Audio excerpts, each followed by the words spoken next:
Abra comigo a sua Bíblia em Juízes, capítulo de número 6. Deus é bom. Levante a sua mão e diga: eu sei que o meu Deus tem para mim um caminho de prosperidade.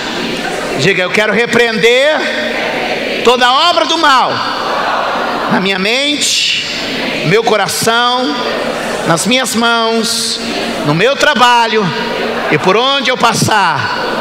Diga: prosperidade é um dom de Deus, e se é de Deus, eu quero.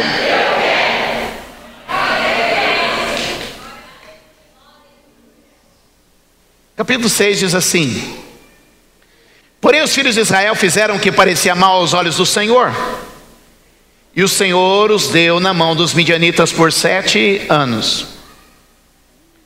E prevalecendo a mão dos midianitas sobre Israel, fizeram os filhos de Israel para si, por causa dos midianitas, as covas que estão nos montes, e as cavernas e as fortificações.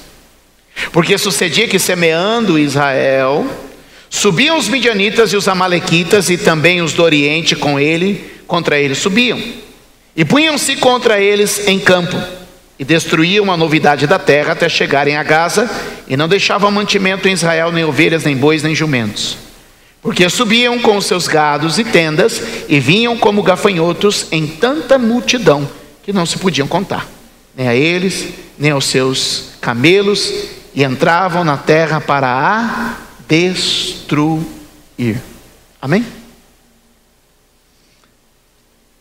A vida espiritual sempre vai refletir a nossa atitude material, ou natural, ou humana, terrena, dê o nome que você quiser dar. Veja o início do verso de número 1, diz que por causa da atitude natural, terrena, humana, atitude aqui da terra, Deus do céu liberou uma situação de juízo sobre Israel. Por quê? Porque a Bíblia diz que o homem liga na terra está ligado no céu. Amém? Mateus 16:19 diz: tudo que ligares na terra será ligado no... O que você concorda na terra é concordado no céu. Ou seja, quem determina o que virá sobre nós somos nós. Diga para quem está ao seu lado: quem determinou essa situação foi você. São as nossas escolhas e as nossas atitudes que determinam muitas das situações que passamos. O que estava acontecendo aqui com eles é que eles estavam passando uma situação difícil, mas essa situação difícil era em virtude da sua infidelidade a Deus. Diz o texto lá, veja lá: porém os filhos de Israel fizeram o que parecia mal aos olhos do Senhor, e o Senhor os deu na mão dos midianitas por 7 anos. A Bíblia diz que isso afetou diretamente a vida econômica do povo de Deus. Aonde que afetou? Vida econômica do povo de Deus. Verso de número 2, contradizendo a promessa de Deuteronômio 8. Deuteronômio 8 diz: vocês vão morar em boas e belas casas. O que diz Deuteronômio 8? O que diz a Bíblia? E vamos lá, vocês vão morar em boas e belas. Sim, vamos lá, gente. Vocês vão morar em boas e belas? Mas no verso de número 2, onde que eles estão morando? No buraco, na caverna. A promessa não está se cumprindo. E por que a promessa não está se cumprindo? Porque a promessa ela vem com obediência. E a promessa vem com obediência. Aí vem um segundo ataque, e você vai ver no verso de número 3 em diante, até o verso de número 5, que o inimigo estava atacando o trabalho deles. A Bíblia diz o seguinte: que é dom de Deus o homem trabalhar e desfrutar do seu trabalho. Vamos dizer? É dom de Deus o homem trabalhar e desfrutar do seu trabalho. Amém? É bom que o homem trabalhe e desfrute do seu trabalho, porque isso é dom de Deus. A Bíblia diz que o homem que tem o favor de Deus trabalha, e o estranho não come o fruto do seu trabalho. Diga: quem tem o favor de Deus. Diga forte, por favor: quem tem o favor de Deus trabalha, e o estranho não come do seu trabalho. O trabalho é o meio de Deus para que nós prosperemos. Amém? O trabalho é o meio de Deus para a nossa prosperidade. Por isso, meu irmão, que tem crentes e ímpios que prosperam, ímpios e crentes que não prosperam. Porque o caminho de Deus para a prosperidade é o trabalho. Não é o que você é que te faz próspero, mas é o trabalho que você realiza que te faz próspero. Por exemplo, dei um exemplo ainda agora há pouco no culto. Não é porque a pessoa é médico, advogado, que ele é próspero. É porque ele trabalha como médico, porque ele trabalha como advogado, porque ele trabalha como empreiteiro no país. Não, vamos deixar isso para lá. É porque ele trabalha que ele é próspero. Porque se a pessoa é o seguinte, vamos lá, a pessoa se forma aqui, né? Se forma em medicina. Um cirurgião se forma, 10 anos estudando, se formou cirurgião. Uma cirurgia paga quanto? Uma cirurgia é um fortuna. Ele ganha por cirurgia, faz 20 cirurgias, vai ter um salário lá de 100 mil. Sei lá, estou aqui chutando. Estou falando de cirurgião top. Se é para falar, vamos falar de gente top, amém? Amém? Faz lá 20 cirurgias, que paga lá, quanto paga uma cirurgia? Paga uma fortuna para o médico uma cirurgia, no mês ganha dinheiro. Um hospital bacana, um Albert Einstein, sim, coisa top. Vai ganhar muito dinheiro. Mas o moço acabou de se formar na faculdade, pegou o CRM dele. Uau, eu sou médico. Ele vai pegar o CRM dele e vai lá na concessionária da Mercedes, da BMW. Vim aqui comprar, eu sou médico, vim comprar uma BMW, uma Mercedes. Vai dar certo isso? Ele vai comprar uma BMW, uma Mercedes? Com CRM não. Mas com o seu trabalho, sim ou não? É assim ou não é, pessoal? Ou então ele vai lá num contador, procura um contador, o contador abre uma firma para mim. Aí a pessoa abre uma firma, dá lá, ele ganha um CNPJ, agora ele tem um cartão de CNPJ, agora ele vai lá, faz a sua inscrição no Sebrae, agora ele é um empresário. Uau, que glamour, né? Sou empresário. Eu estava vendo uma reportagem ontem, eu tive vontade de quebrar a televisão, mas era do hotel lá, ia dar prejuízo, ia dar problema depois, ia dar mau testemunho. E estava numa feira do Sebrae e eu, entrevistando as pessoas, o cara falou, não, eu quero ser empresário porque eu quero pôr outras pessoas para trabalhar para mim. Porque eu quero ficar olhando. Aí eu falei, tá, vai nessa, você vai ser o que, se você abrir uma empresa, vai ser o que mais vai trabalhar. Mas escute, olha só. Não é porque você tem um CRM que você vai lá na BMW e diz, não, eu sou médico, eu posso comprar. Você não é próspero porque você é próspero porque você faz. Não é porque você tem um cartão de CNPJ que você diz, eu sou empresário. Empresário, eu posso ter uma casa na praia, você desce lá na Riviera, eu vou comprar um apartamento porque eu sou empresário.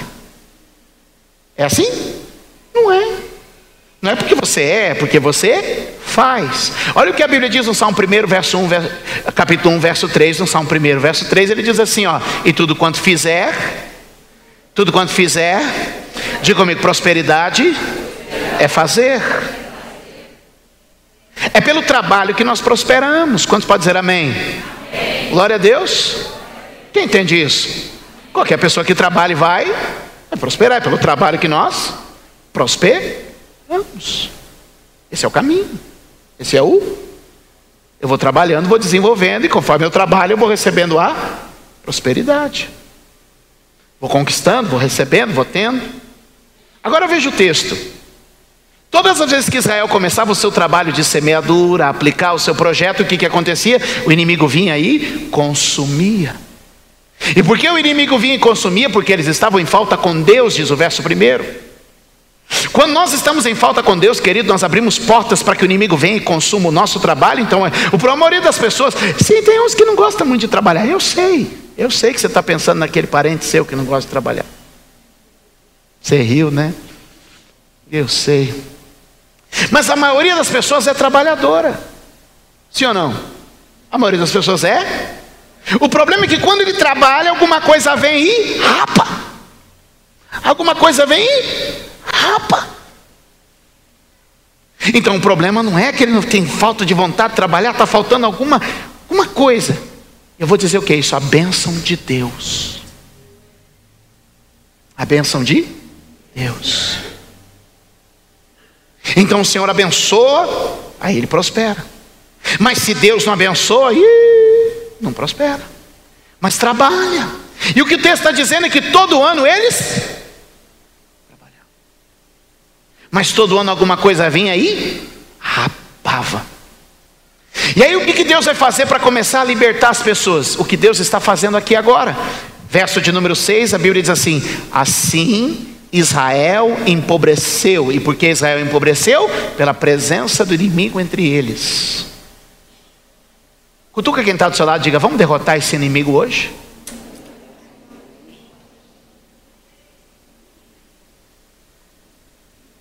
Agora, onde está esse inimigo? Onde está esse inimigo é que a gente precisa ver. E como a gente vai conseguir forças para vencer esse inimigo? No verso de número 6 diz aqui o texto: e assim Israel empobreceu muito pela presença dos midianitas. Por causa da presença dos inimigos, eles empobreceram. E como é que Deus faz para resolver esse tipo de problema? Verso de número 7. Vamos ler a Bíblia. Sucedeu que, clamando os filhos de Israel, o que você tem que começar a fazer? O que você tem que começar a fazer? Clamar. Todas as vezes que você vê a palavra clamar na Bíblia, tome cuidado, porque clamar é gritar de verdade, irmão. Clamar não é oração de chamar gato, não. Conhece a oração de chamar gato? Quem conhece a oração de chamar gato? Como é que chama gato? Aí vocês sabem.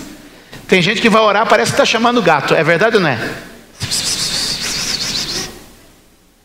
Quem já ouviu a oração de chamar gato? Eu ouço direto aqui na igreja. Mas essa oração aqui não era oração de chamar gato, não. Eles começaram a clamar. E quando eles clamaram, queridos, sabe o que Deus fez? O segundo ato, verso de número 8. Enviou o Senhor o quê? Um anjo profeta. É isso. Enviou um homem profeta. Enviou um profeta. Enviou alguém com uma palavra. E que palavra era essa? Uma palavra de alinhamento e conserto. Porque quando a gente se alinha com a visão de Deus, aí a gente está sendo apto a prosperar nos planos de Deus.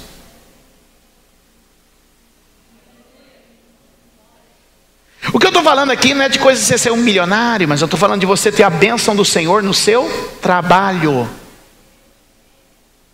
Porque é dom de Deus que o homem trabalhe e desfrute do seu trabalho.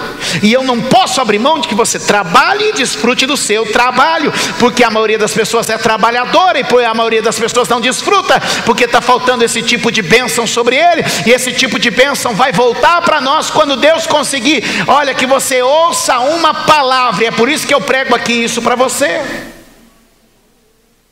Amém? Então a Bíblia diz o seguinte, que Deus vai se apresentar a um moço no verso de número 11, o nome dele é Gideão. Dali para frente, eu vou resumir porque o horário é cruel comigo. O relógio não me dá tempo para pregar tudo que eu queria pregar para vocês. Por isso você tem que vir na segunda, tem que vir na terça, tem que vir na quinta, para eu conseguir falar tudo que eu tenho que falar. Amém? Escute. Deus vai falar com um moço chamado Gideão. Gideão está no aperto. Onde Gideão está? No aperto, porque a Bíblia diz que ele está malhando trigo no lagar. O lagar é um lugar onde você pisa a uva, amassa a uva para sair o vinho. Irmão, esse homem está dentro do lagar, no aperto, batendo o trigo lá. Imagina a mão ralada, todo doído nas costas, porque ele está batalhando. Cutuca quem está do seu lado. Você já teve no aperto? Tentou resolver com a sua própria força? Às vezes a gente quer sair do aperto com a nossa própria força. E a gente precisa sair com a direção de Deus.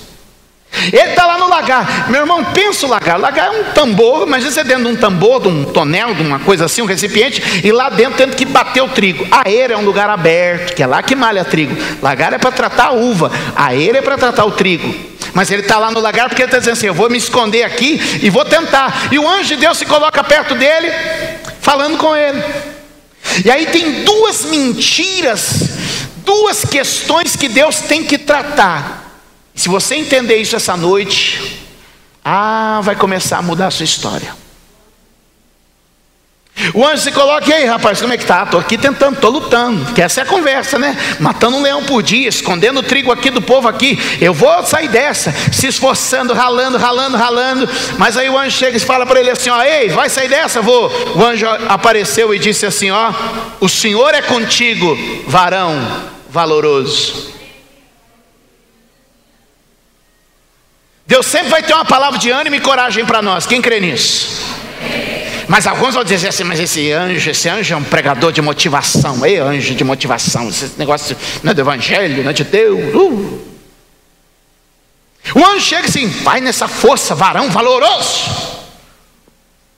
É gozado que alguns aqui falam assim: não, mas essas músicas de motivação rasga 70% dos salmos da sua Bíblia. Você que já disse: música de motivação na igreja, só tem que ter música de adoração. Então vai rasgar boa parte dos salmos, porque o salmo tem lá: com meu Deus eu salto uma muralha, os inimigos vierem, eu dissipei eles. Senhor, acerta no queixo, direto no queixo. Está lá no texto. 70% dos salmos são palavras de vitória, conquista, batalha, guerra. Não, porque essas músicas de motivação, ela é a Bíblia. O problema é que as pessoas não leem a Bíblia. Elas preferem ir pela cabeça dos outros.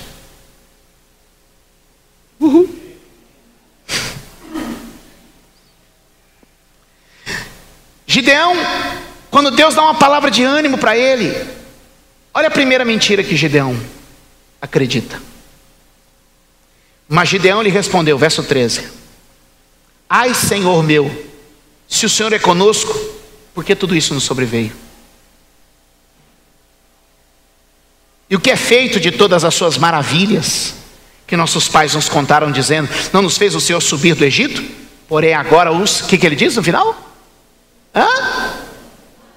O Senhor nos... Peraí.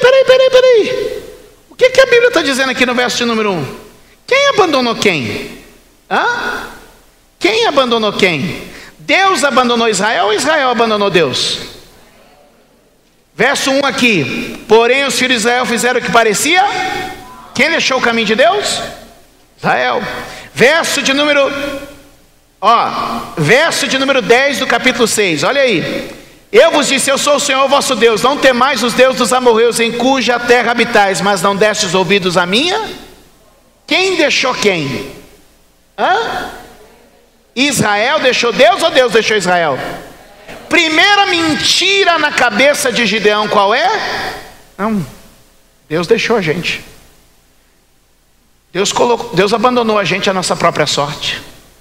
Deus não vai intervir nisso. Em o nome de Jesus, Deus é com você. Ele está questionando a história do passado. Ele quer desconectar o que Deus fez no passado do presente. Talvez ele diria, se Gideão fosse teólogo, é que agora nós estamos em uma nova dispensação.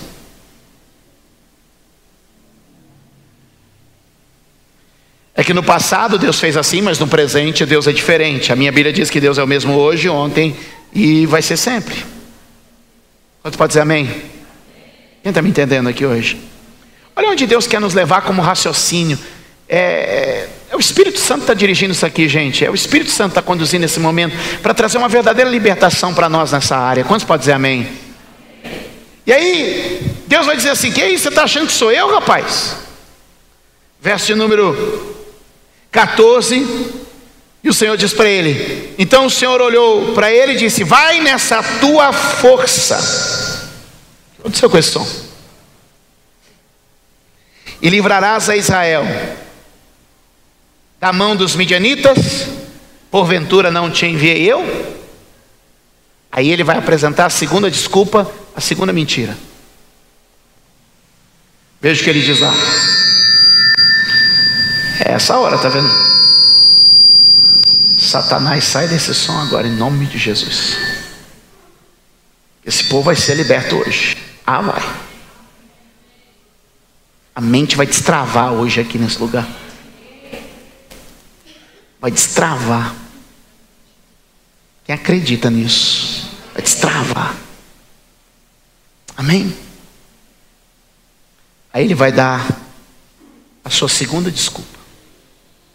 15.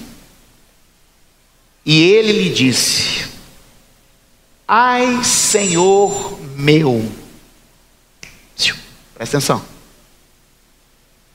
Com que? Com que? Ele não diz com quem, ele não diz como, ele diz com que. O que ele está dizendo? Eu não tenho recursos para isto. Eu não tenho recursos para isso. Ah, bispo, ele está falando de que tipo de recurso? De soldados? De força? De estratégia militar? De armas? Não. Ele está dizendo que ele não tem recursos financeiros. Presta atenção no texto. O texto todo está falando da condição financeira de Israel que foi afetada. E aí ele vai dizer assim, ó, verso 15, volta aí no texto. Senhor, com o que eu livrarei Israel? Eis que a minha família é a mais fraca. É isso que ele está dizendo? Eis que a minha família é a menos inteligente. Eis que a minha família é a mais preguiçosa. É isso que está dizendo? O que ele está dizendo? A minha família é a mais? A minha família é a mais? Ele está dizendo que a minha condição não me permite isso que o Senhor está dizendo. E muitos de nós temos colocado a nossa condição como um fator de limitação para aquilo que Deus está nos pedindo para fazer. E eu creio que hoje Deus veio neste lugar para trazer uma libertação na minha vida e na sua vida, para que eu e você não estejamos mais debaixo desse tipo de cativeiro de dizer eu não posso, porque eu não tenho. Eu não posso porque eu sou pobre. Eu não posso porque eu não tenho dinheiro. Eu não posso. Ei, Deus está querendo liberar você para começar a andar pela fé nessa área. Porque a resposta dele é essa: eu não posso, eu não tenho com o quê, porque a minha família é a mais pobre de Manassés e eu da casa do meu pai sou mais pobre ainda. Aí alguns podem vir dizer assim: mas pastor, me mostra isso no Novo Testamento. Mostro, com o maior prazer. Filipenses 4, verso de número 12. O apóstolo Paulo fala assim, ó: eu aprendi a vencer em toda e qualquer situação. Ó, sei estar abatido, sei ter em abundância, em toda maneira e em todas as coisas estou instruído, tanto a ter fartura como a ter fome, tanto a ter abundância como a padecer necessidade. O que ele está falando? Está falando da sua condição financeira. Do que ele está falando? Bom, não vamos tirar da Bíblia o que a Bíblia está dizendo. Filipenses 4, a partir do 10 vai falar de finanças. E aí o verso 13, olha o que ele diz. Põe aí. Hã?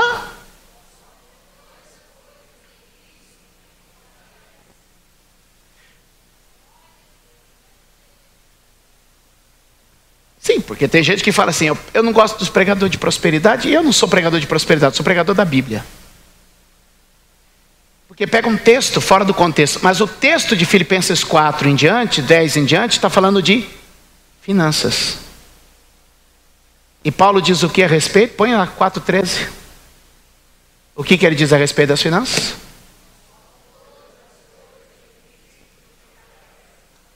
Sobre o que ele está falando? A situação financeira não traz impedimento para nada do que eu queira fazer. Porque eu aprendi a andar acima disso.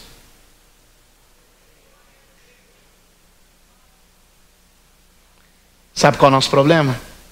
Quando nós falamos de andar pela fé, você pensa em dinheiro. Quando nós falamos em prosperar em Deus, você pensa em dinheiro. Quando nós falamos em conquista, você pensa em dinheiro. Porque Mamon talvez entrou aqui na sua cabeça e a igreja não instruiu você a esse respeito. E o Espírito Santo te trouxe aqui hoje para falar para você. É o mesmo caso de Gideão. Só que Paulo é curado e Gideão ainda precisa ser curado. Gideão diz: eu não tenho com o quê, eu sou muito pobre, por isso eu não posso. Paulo diz o quê? Tendo ou não tendo, eu não quero saber, eu posso. O dinheiro não é o meu teto, o dinheiro é a minha base. Dele eu subo, eu faço dele um degrau para me alcançar alguma outra coisa. Eu estou acima disso, eu ando por sobre as águas nesta área. Tendo ou não tendo, eu posso todas as coisas naquele que me fortalece. Se tem muito ou se tem pouco, isso não muda a minha vida. Eu vivo pela fé em aliança com Deus. Mas o problema é que toda vez que a gente vai falar desse assunto na igreja, e eu tenho nos últimos dias, Deus tem me dado essas palavras, e tem dado palavras para instruir e fazer você crescer. Nos últimos dias a gente tem visto isso, e o que tem acontecido com as pessoas? As pessoas, meu irmão, têm a sua mente bloqueada, porque falar de dinheiro na igreja não, pelo amor de Deus. Não estou falando de dinheiro, eu estou falando em você andar em um nível de fé, onde Deus é o suficiente na sua vida, onde Deus prospera você no que você faz, e meu irmão, a falta ou a presença do dinheiro não é mais importante do que o teu relacionamento com Deus. Paulo disse assim, tendo ou não tendo, eu faço o que Deus me pede. Tendo ou não tendo, eu vou onde eu tenho que ir. Tendo ou não tendo, eu cumpro a minha obra. Tendo ou não tendo, a questão não é dinheiro, a questão é estar debaixo de um comissionamento de Deus.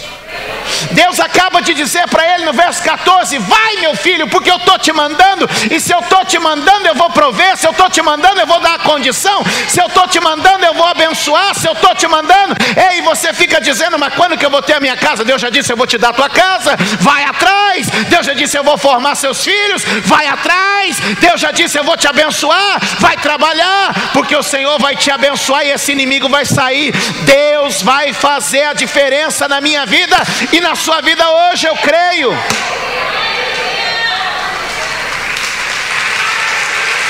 Mas o problema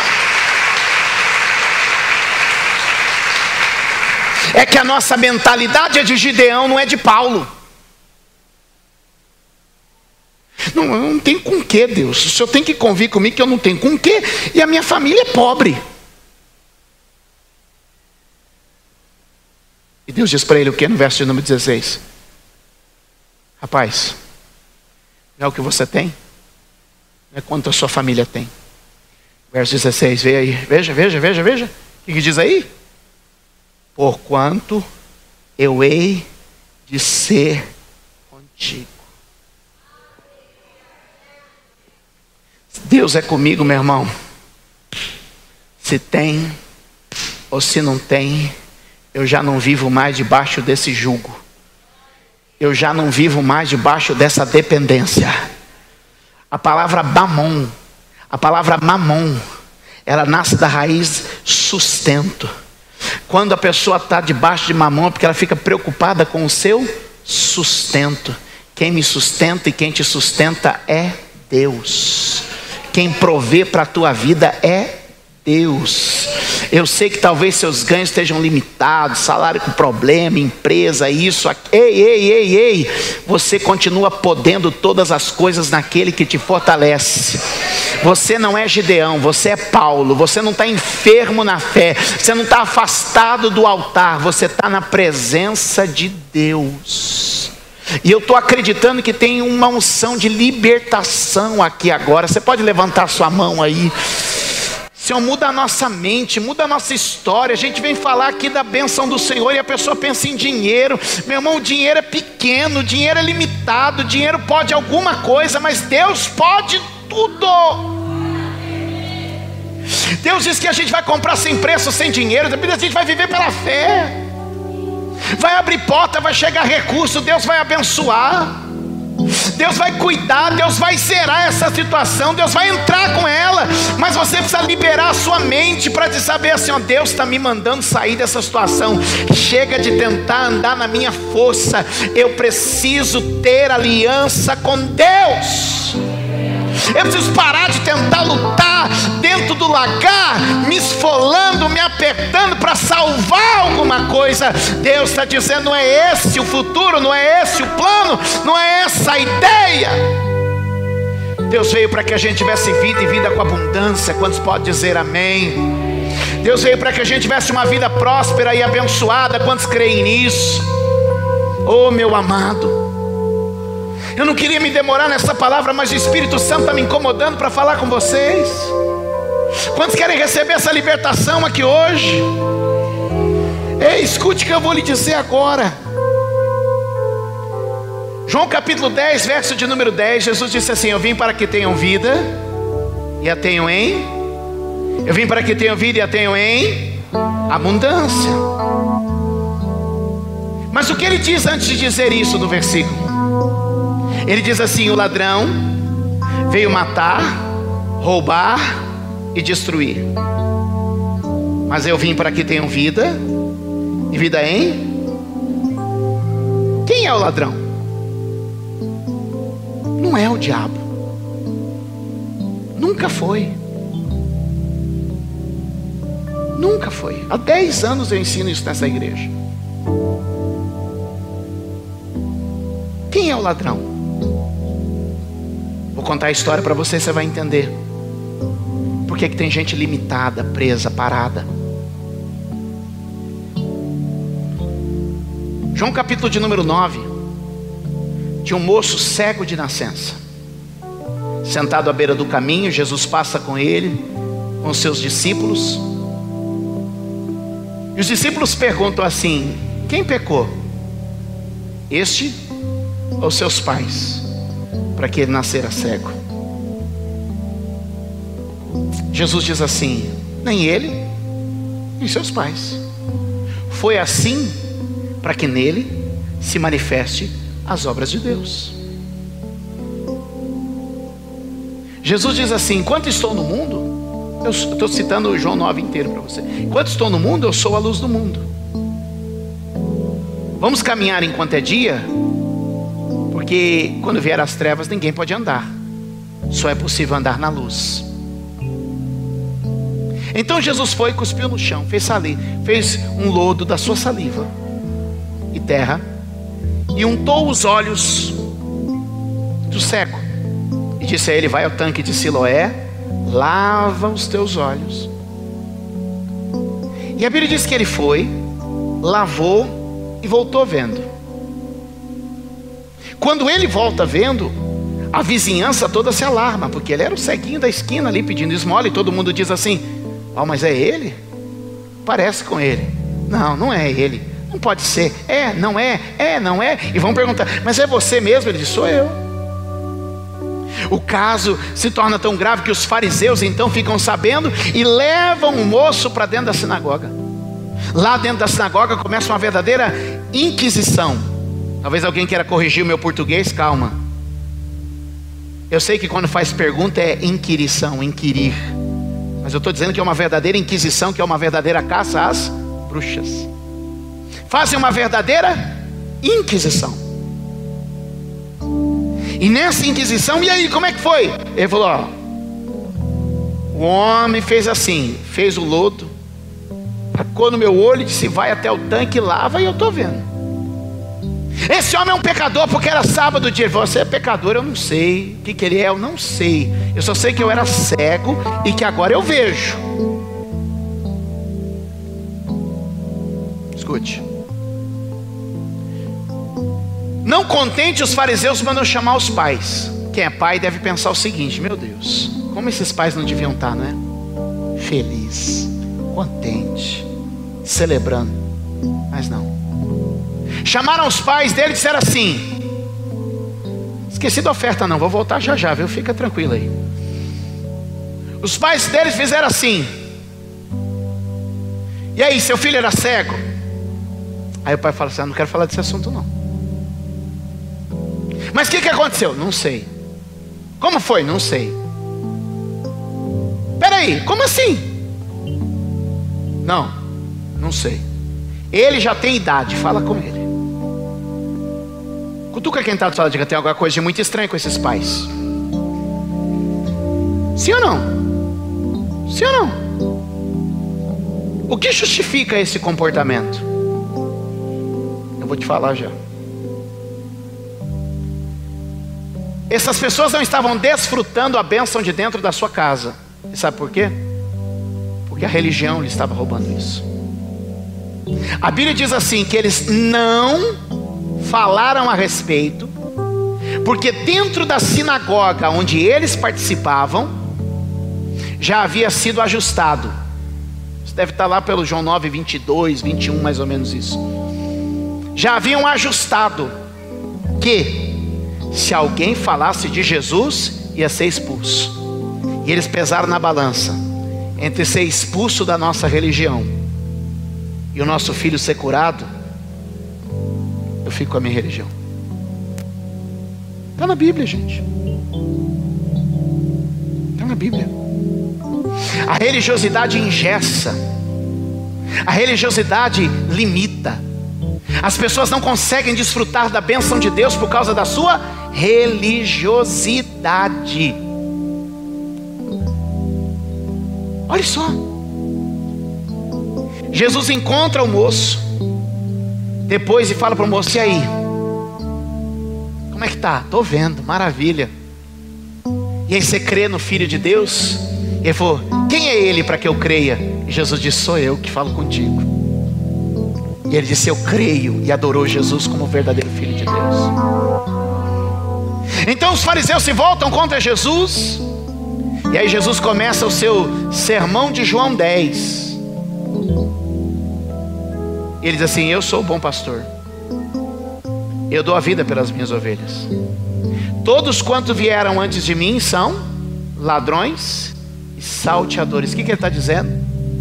Toda essa liderança religiosa aí de trás, toda essa liderança religiosa que você encontrou, que prefere a sua formalidade, a sua tradição, a receber os benefícios que eu tenho, esses são ladrões e salteadores. O bom pastor, e aí vem uma coisa grandiosa que Deus quer fazer para a gente.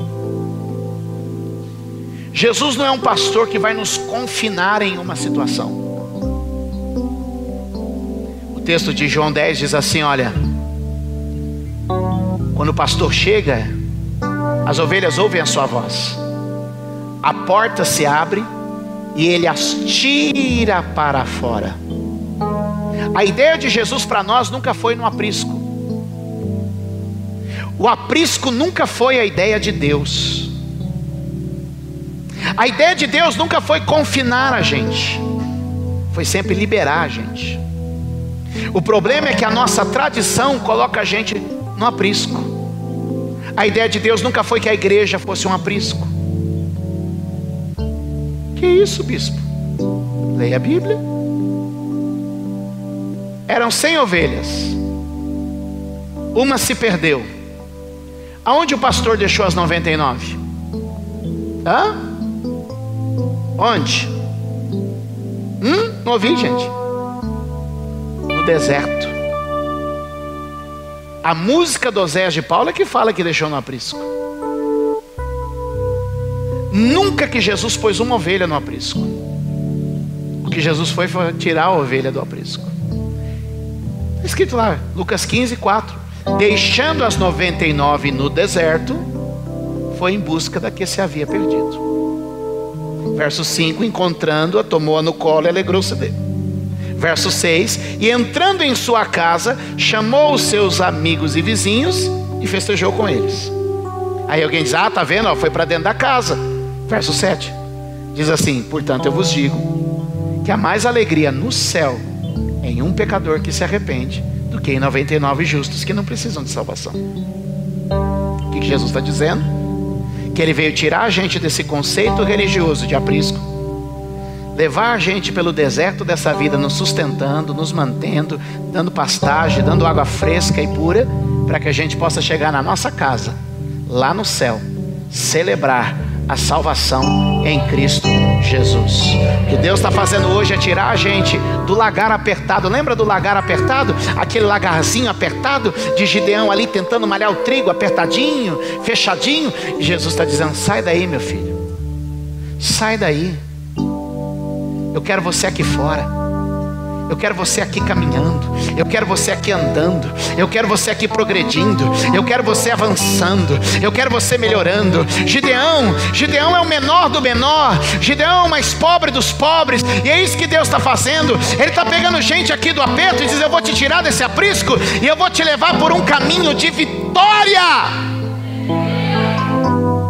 A vida que Deus preparou para nós não é a vida do aperto, fechada e confinada, sentada onde a gente sempre teve. Não, é Deus nos tirando para fora e pondo a gente para caminhar, para andar, para avançar e sair daquela posição de derrota e miséria. Quem está me entendendo? Quem está acompanhando? Então Jesus vai ensinando. Ele diz: olha, eu chamo, a ovelha sai e ela me segue pela minha voz, ela me segue pelo que eu vou falando. Então o que ele está dizendo é o seguinte: que Jesus vai na frente falando e as ovelhas vão atrás por causa do som da sua voz. Segue a palavra que Deus está te dando, segue a palavra que Deus está te entregando,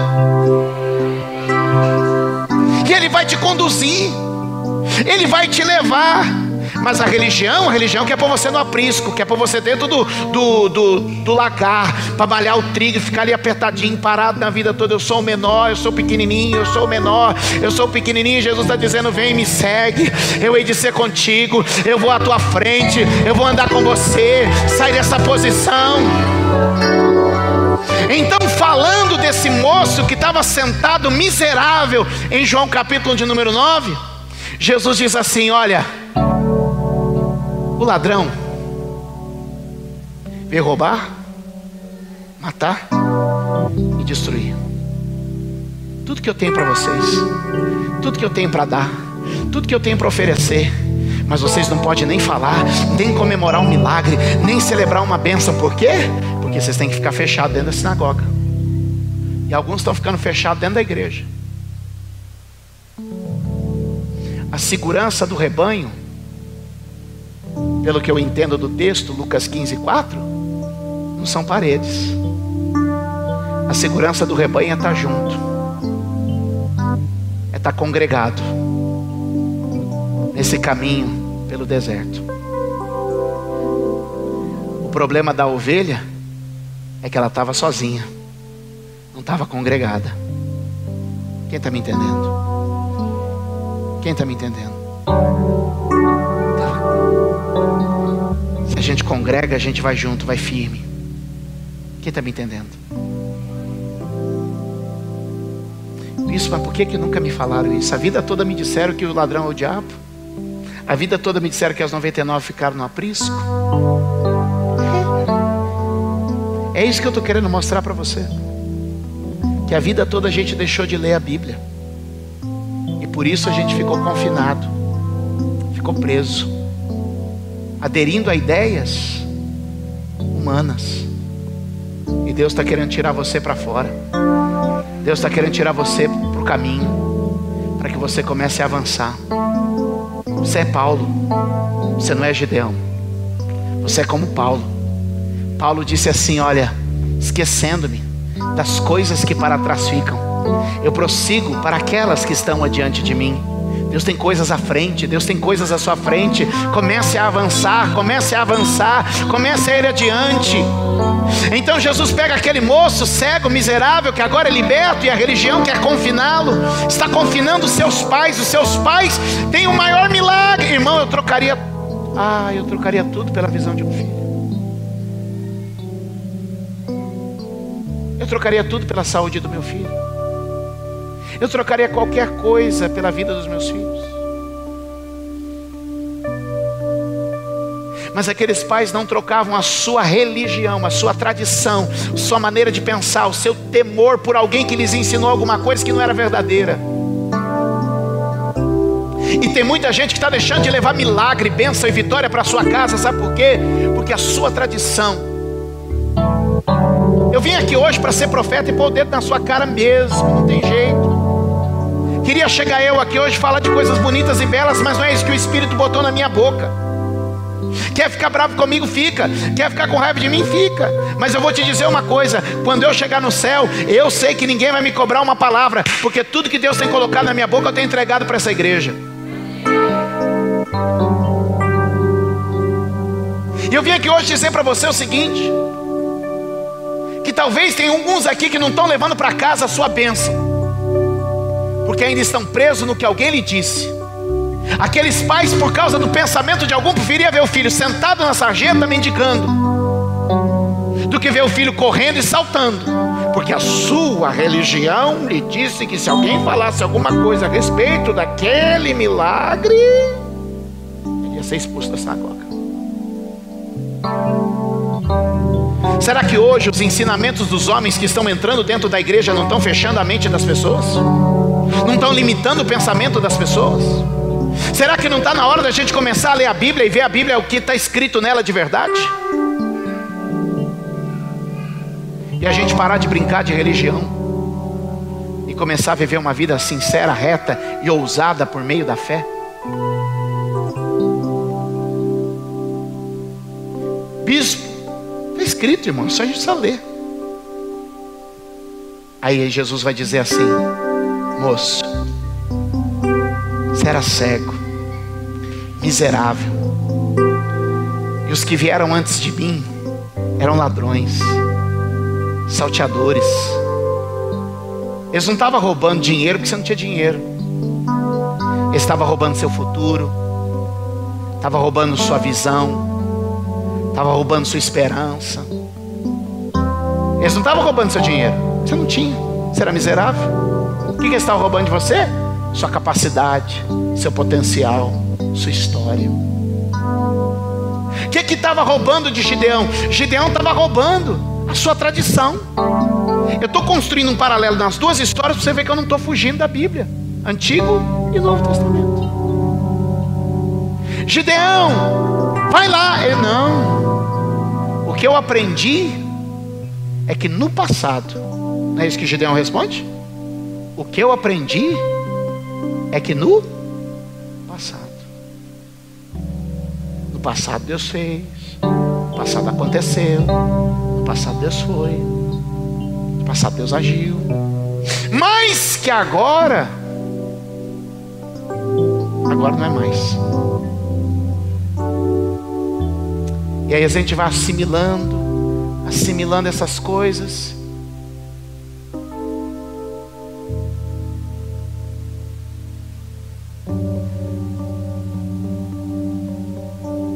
Quem está me entendendo? Vocês estão recebendo o que eu estou falando aqui hoje? Estava animado, queria voltar de viagem, encontrar vocês, aquela alegria, mas o Espírito Santo separou essa noite para fazer algo diferente no meio da gente. Às vezes eu brigo com Deus, sabe, gente? Eu falo: Deus, eu queria ser mais legal. Tem uns pastor legal, não tem? Tem uns pastor legal pra caramba. Poxa. Aí Jesus olha para aquele moço e diz assim: moço, a religião, esse pensamento veio para matar, veio para roubar, veio para destruir. Mas eu vim para que você tenha vida e a tenha em abundância. Livre, abençoado. E aí, você é Paulo. Estou dizendo que você é Paulo. Não é dinheiro, não é recurso, não é finança. É só uma vida de liberdade, de confiança, deixando o meu pastor. Porque quando Jesus se coloca como pastor, ele fala de provisão, de segurança e direção. Eu quero liberar essas 3 palavras sobre a tua vida aqui neste lugar hoje. Deixa Jesus ser seu pastor. Sai desse cativeiro religioso, esse pensamento pequeno que colocaram na sua cabeça. Sai disso. Eu sou, diz o Senhor, teu pastor, e nada te faltará. Eu sou o bom pastor. Eu levo a minha ovelha ao pasto verdejante. Eu levo a minha ovelha às águas tranquilas. Eu o levo até onde tem que ir. Os pastores de Israel apacentavam no deserto. Deus está dizendo, eu sei te guiar por esse deserto, eu sei te dar vitória nesse deserto. Ô Gideão, tira essa mentalidade agora de dizer eu não tenho, eu não posso, para mim não dá, eu não sei, não consigo. E começa a entender que Deus está te chamando para fora. Você seguir em frente. E por favor, não limite isso às suas condições.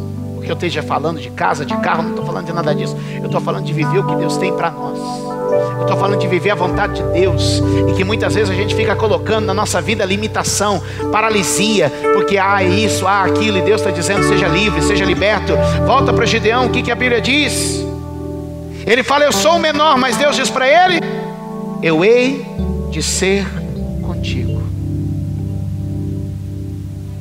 É Deus com a gente. O segredo é ter Deus com a gente, gente. O segredo é ter Deus conosco. Ontem à tarde, entre uma reunião e outra do congresso que eu estava ministrando em Campo Grande, no Mato Grosso do Sul, eu fui para o hotel, estava muito cansado e queria dormir, não consegui dormir. Um pouquinho à tarde. Aí fui ler a Bíblia. Comecei a ler a Bíblia e estava lendo aquela parte em que Davi entra lá no meio do exército de Saul, pega a lança e o jarro de Saul e ninguém viu. E eu lendo isso aí comecei a imaginar na minha cabeça, porque o texto descreve como é que o povo se acampou ao redor de Saul. Saul deitou no meio, a guarda principal de Saul deitou ao redor dele, e ao redor da guarda principal deitou todo o exército de Saul. Saul ficou no meio e milhares de homens dormindo à sua volta. E eu na minha cabeça viajei, né? Falei, Davi era ninja, hein? Davi era ninja mesmo. Eu fiquei imaginando Davi ninja, né? Davi é ninja. Davi é ninja. Conseguiu passar entre milhares de homens, chegou no meio, pegou o jarro e a lança do rei. Falei, Davi é ninja demais. Aí eu li o versículo seguinte. E foi assim, porque Deus fez cair um pesado sono nos homens de Saul.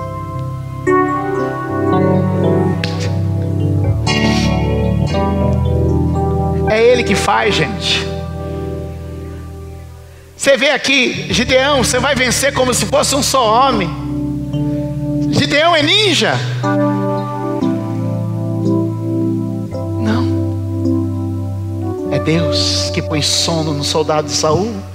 É Deus que põe confusão no arraial do Midianita. O que Deus está dizendo é o seguinte, meu filho, você só vai porque eu faço. Você só vai porque eu faço. Você vai, quem faz sou eu.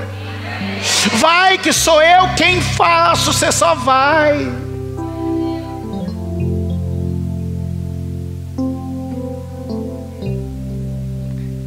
Eu sei que tem gente aqui que às vezes eu fico contando os milagres que acontecem, as bênçãos que vêm na minha vida, e aí a pessoa fica, me olha com um olhar de inveja. Bispo, como é que faz? Tem gente que já chegou assim, outro dia eu estava num lugar, qual é o seu segredo? Eu falei, cara, eu vou te falar, não sei se você vai acreditar. Vou revelar meu segredo aqui. Grava aí, pega o celular e grava. Qual é o seu segredo, bispo? Sabe qual é o meu segredo? Meu segredo é que eu tenho uma sorte, gente, que eu estou sempre na hora e no lugar que Jesus está fazendo. Esse é o segredo. Eu estou sempre na hora e no lugar que Ele está fazendo. Não, o que você faz? Não, eu não faço. É que eu só tenho a sorte de estar na hora e no lugar que Ele está fazendo.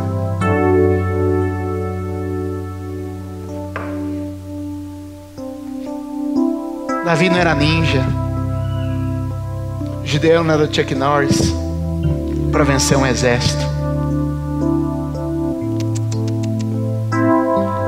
Quando a gente sai do confinamento, do cativeiro, do lagar, do aprisco, e vai, Ele diz, eu vou na frente. Eu vou na frente. Quem recebe isso hoje aqui? Segura na mão de alguém perto de você e diga, vamos parar de viver uma vida limitada. Ministra me ajuda a pregar aí, me ajuda a pregar. Tem pouco tempo, eu preciso da sua ajuda. Me ajuda a pregar, prega para alguém aí. Fala, vamos parar, prega para alguém aí, dá uma palavra para alguém, pelo amor de Deus. Fecha essa mensagem para mim aí, querido. Fecha essa mensagem para mim aí, por favor. Procura alguém, fecha essa mensagem. Fala, sai dessa limitação, sai desse bloqueio, sai desse cercadinho que você está vivendo, sai desse quartinho fechado que você está vivendo, sai dessa vidinha michuruca, sai! Porque Deus tem coisa grande, maravilhosa, extraordinária. Mas a gente está lá no lagarto tentando salvar 1 quilinho de farinha. A gente está lá sentado no tapete lá da esmola, estou tentando salvar alguma coisinha. E Deus está te dizendo, sai dessa vidinha apertada, vai viver o que eu tenho para você pela fé. Vai viver pela fé. Vai viver pela fé, meu irmão. Vai sonhar. Vai viver coisa grande. Sai desse cercadinho que a religião, que o costume, que a mentalidade desse mundo colocou para você. Vai viver pela fé.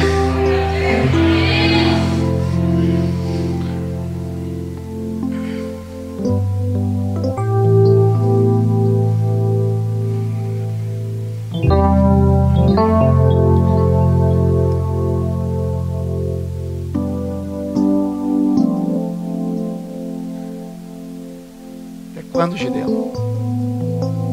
Posso? Não tenho. Minha família me ensinaram, me disseram, e ele tinha um conceito errado. Deus deixou a gente. Não contaram a história direito para ele, não. Deus não deixou ninguém. Eles deixaram. Eles precisavam voltar. Eles precisavam sair de dentro daquele lagarzinho, tentando salvar 1 quilinho de farinha.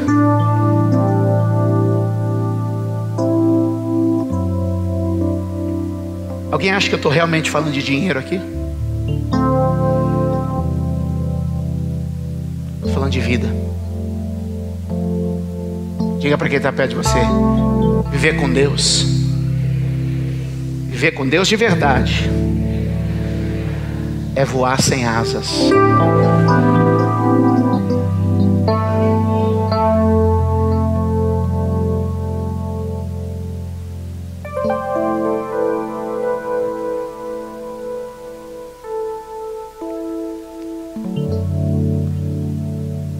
Costumo dizer aqui na igreja que o cemitério é o lugar mais rico da cidade.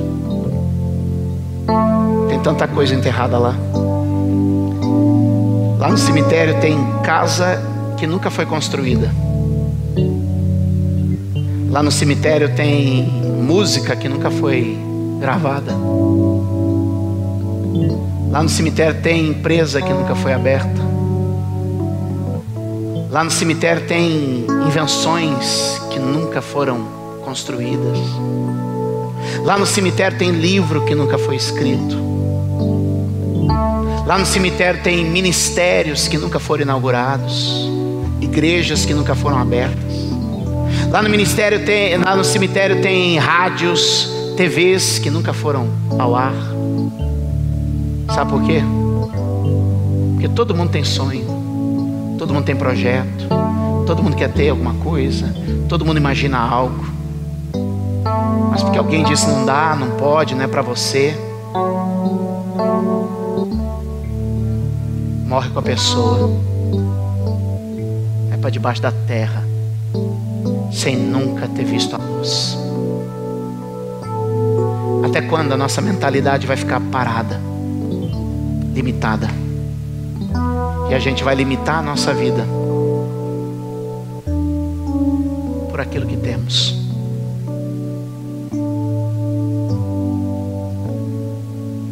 Quem me entende? Quem me entende?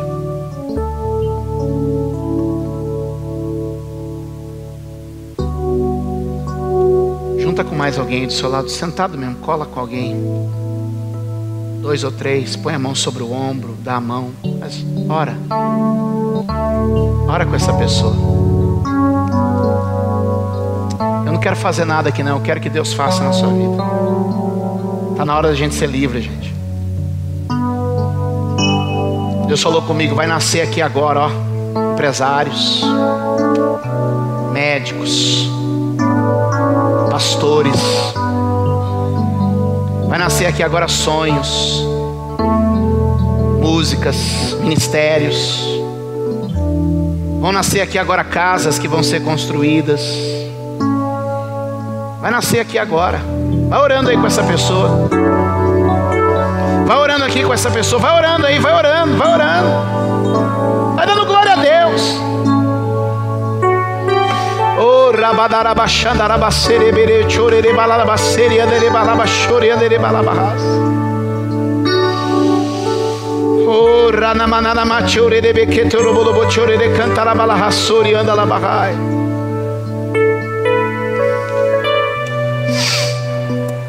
Vai orando aí, querido, até que alguma coisa mude no meio da gente. Ora para os teus filhos, tem uma mentalidade diferente da sua.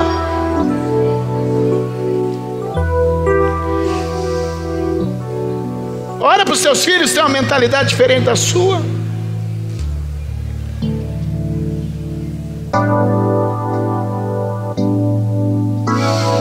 Amanara bacere mandala barrachore.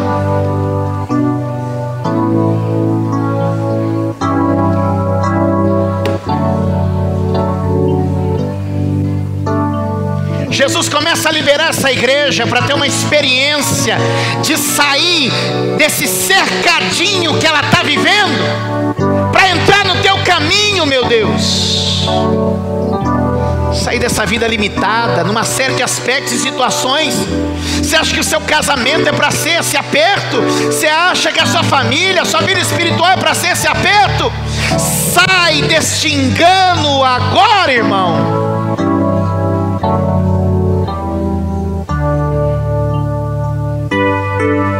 Levanta a tua mão aí onde você está e diga: Senhor, opera aqui na minha vida e na vida do meu irmão. Senhor, opera aqui nessa igreja para que a gente saia dessas limitações.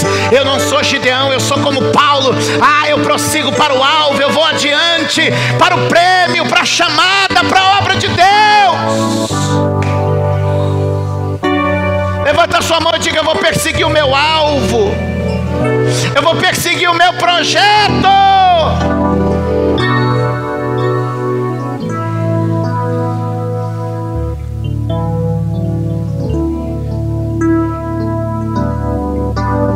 Deus está neste lugar. Está acontecendo uma libertação aqui. Quem pode já ir glorificando? Espírito de Deus, abre a mente da igreja, abre a mente do teu povo, para a gente sair dessa vidinha medíocre, miserável, apertada, e a gente começar a viver, Senhor, com liberdade.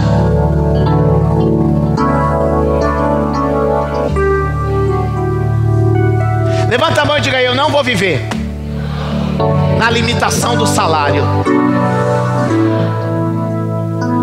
Quem gostaria de receber uma palavra nessa área?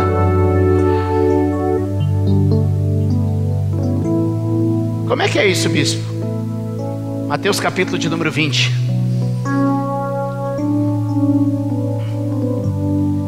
Verso de número 2. E ajustando com os trabalhadores um dinheiro por dia, ajustou com eles o seu salário. Mandou-os para a sua vinha, mandou eles trabalhar. Vou pular só para você ver. Verso de número 7. Disseram a eles: porque ninguém nos assalariou. E disse ele: ide vós também para a minha vinha, e recebereis o que for, receber o que for justo. Qual a diferença entre os primeiros e os últimos trabalhadores? Os primeiros trabalhadores acertaram com o patrão o salário. Os outros apenas confiaram no patrão. Tá aí, ó. Tá aqui. Vem. Eu estou falando que você tem que confiar em Deus. Estou falando que você quer. Você vai amanhã chegar lá na empresa e falar assim: ó, patrão, paga o que quiser. Também não é isso aí, não. Mas olha o texto. Você sabe que o senhor da vinha é Deus. Quem é o senhor da vinha? É Deus. E o senhor da vinha chegou com alguns e falou assim: vamos trabalhar para mim? Ele falou: vamos. Como é que nós vamos acertar? Olha, vamos acertar um dinheiro por dia. Salário mínimo. Aí no verso 7 ele encontra um pessoal já 4 horas da tarde. E ele fala assim, ó, vai trabalhar para mim? Eu te pago o que for justo. Não, vamos acertar primeiro. O senhor tem que nos dar alguma garantia, alguma segurança. Chega a hora do pagamento. Verso de número 8.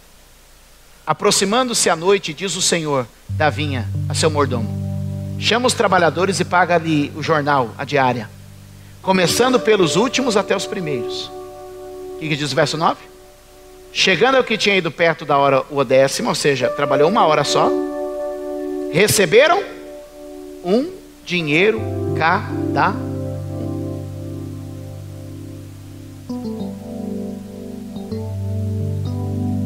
E chegando os que tinham ido perto da hora, né, vindo porém os primeiros, cuidaram que haviam de receber mais. Mas do mesmo modo receberam um dinheiro cada um. Quem quis ter a segurança do contrato, de eu preciso ter alguma coisa garantida, recebeu quanto por dia?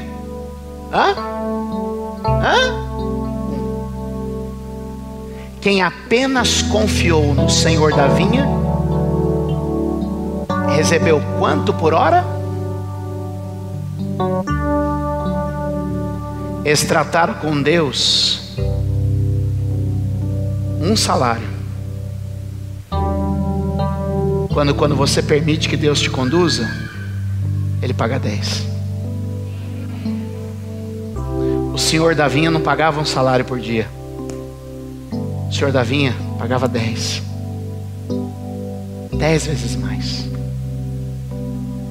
Você vai viver 10 vezes melhor. Estou falando de dinheiro? Estou falando de dinheiro? Você vai viver 10 vezes melhor se aprender a confiar em Deus, se conseguir confiar em Deus, se viver confiando no Senhor. Você pode dar um aplauso a Jesus?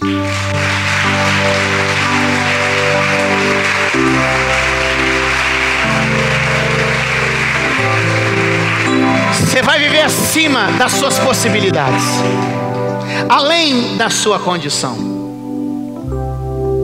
porque o teu pastor vai à tua frente, te levando a pastos verdejantes e abundantes.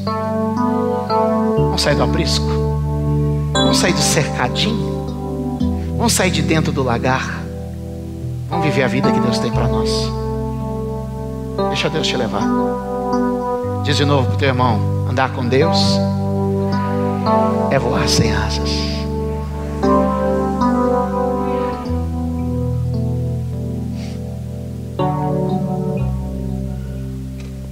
Voltando para Gideão, só para a gente terminar.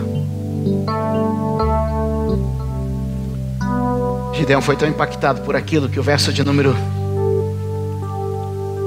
17: se agora tenho achado graça aos teus olhos, dá-me um sinal que és o Senhor que fala comigo. Rogo-te que daqui não te apartes até que eu venha a ti e traga a minha oferta e ponha perante ti. Aleluia. E disse: eu esperarei até que venhas.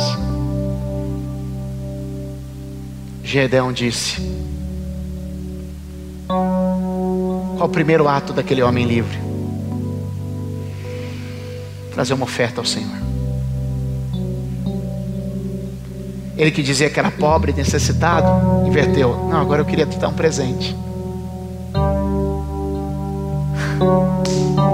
Estou falando de dinheiro, gente?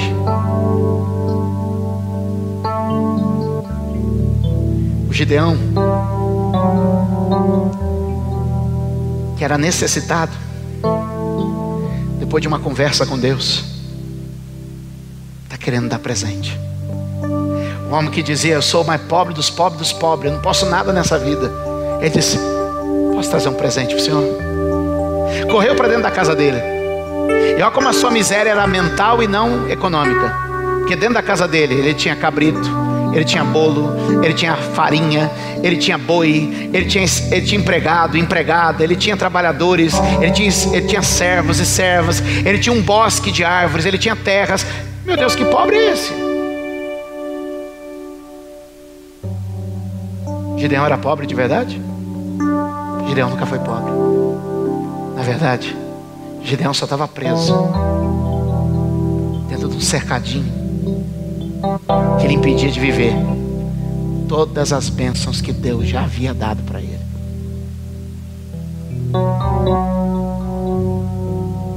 Você já entendeu? Ou vamos ter que ir mais longe? Quem recebe essa palavra hoje? Honestamente, com sinceridade, essa palavra veio de Deus para você? Que Deus te abençoe. Que Deus cumpra isso na sua vida. Gideão saiu daquela hora e disse assim: ei, eu não sou aquele homem que eu disse há 5 minutos atrás. Eu vou para dentro da minha casa, porque dentro da minha casa tem abundância. E eu vou tirar coisas de dentro da minha casa e vou trazer aqui para o Senhor, porque dentro da minha casa não tem necessidade. Eu vou trazer fartura para fora.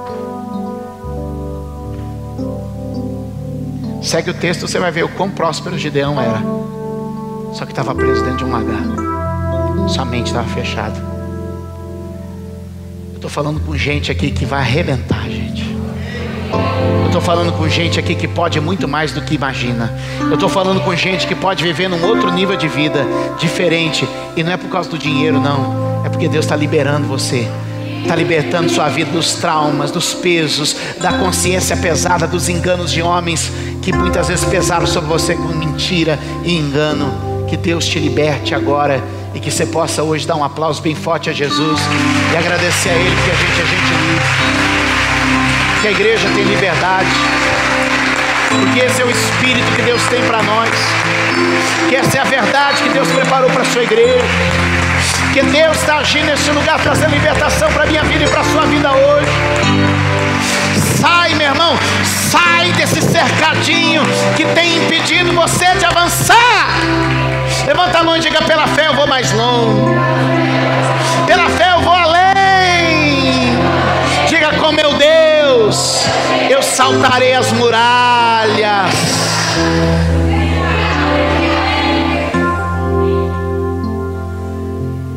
Diga: eu posso todas as coisas naquele que me fortalece.